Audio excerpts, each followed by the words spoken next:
Yeah, please.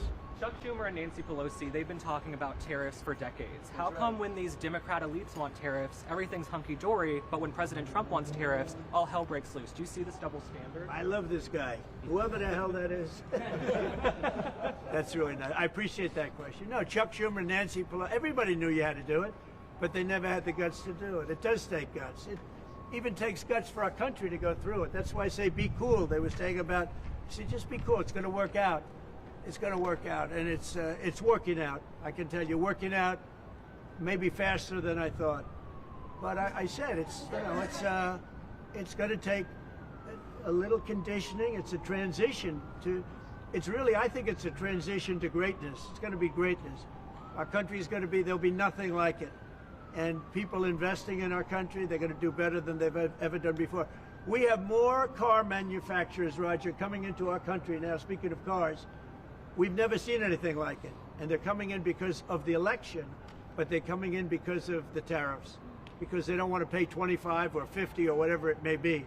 They don't want to pay that. They can't pay that. We had 3 cancellations in Mexico, building a plant. They're all coming into the United States. Canada, they're coming in. From China, they're coming in from everywhere. And that's just cars. We have chip makers come. We're the biggest chip maker in the world from Taiwan, coming in, spending $3 billion to build plants, and mostly a big plant. This is a hell of a plant when you spend the kind of money that they're going to go $200 to $300 billion, not million. You know, you'd say million would be the right number. It's not.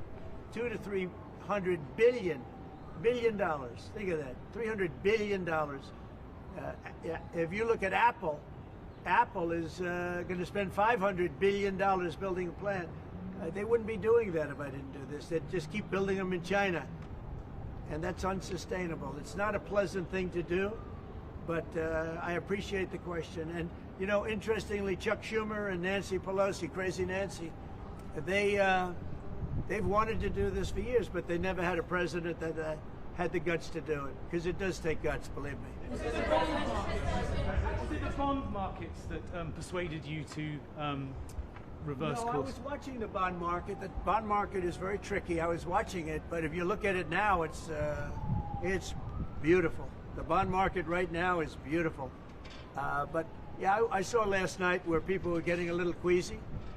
I think everything had. Well, the big move wasn't what I did today. The big move was what I did on Liberation Day.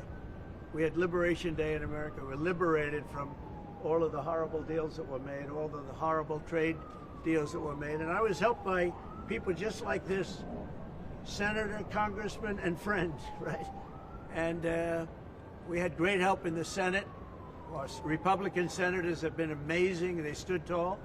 And likewise in the House. And John Thune has done an amazing job. Barrasso has done an amazing job. I mean, I can't think of a senator, really. We had tremendous support. We got a bill passed the other day with almost unanimous support in the Senate, and I think we're going to get that in the House, too. And I have to tell you that Mike Johnson is a great speaker. He's done a fantastic job. We had a majority of 1, now we have a majority of 7. And you don't realize how big 7 is until you have a majority of 1. 7 sounds like so much.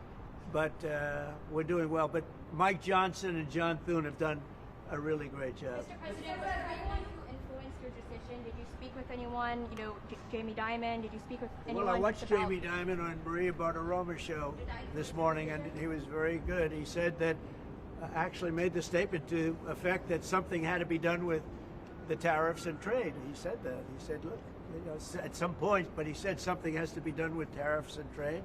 He understood it. He's very smart and very a genius financially. He's done a fantastic job at the bank. And he knows that. Everybody knows that. Anybody that's even a little bit smart knows it. It wasn't sustainable what was happening. Somebody had to pull the trigger. I was willing to pull the trigger. This should have been done long ago. Just like Biden should have stopped the border long ago. I mean, allowed 21 million people plus into our country, many of whom should never have been allowed out of prisons and jails. They came out of prisons and jails from all over the world, and now we're getting them out, bringing them back to their countries. But it's should have never been done. Where does the takeoff decision stand? Yeah, go ahead, please. Sir, would you consider exempting some U.S. companies, maybe some larger companies who have been hit hard in the markets the last few days Well, I'll take a during look this at 90 it. days? As time goes by, we're going to take a look at it. There are some that have been hard. There are some that, by the nature of the company, get hit a little bit harder, and we'll take a look at that. Yeah. How will you determine it over the next 90 days? Just instinctively, more than anything else. I mean, you almost can't take a pencil to paper. It's really more of an instinct, I think, than anything else. Credibility like? Because you said that these tariffs would go into effect on Monday. You said no pause. And today there is a pause. So No, how I can think you people have to believe have. your words today? It's not a question of that. You have to have flexibility. I could say, here's a wall, and I'm going to go through that wall. I'm going to go through it no matter what, and keep going, and you can't go through the wall. Sometimes you have to be able to go under the wall, around the wall, or over the wall. These guys know that better than anybody, right? You got to go around them sometimes. You're not going to go through them. So I consider, I think in financial markets, because they change. Look how much it changed today. We went from,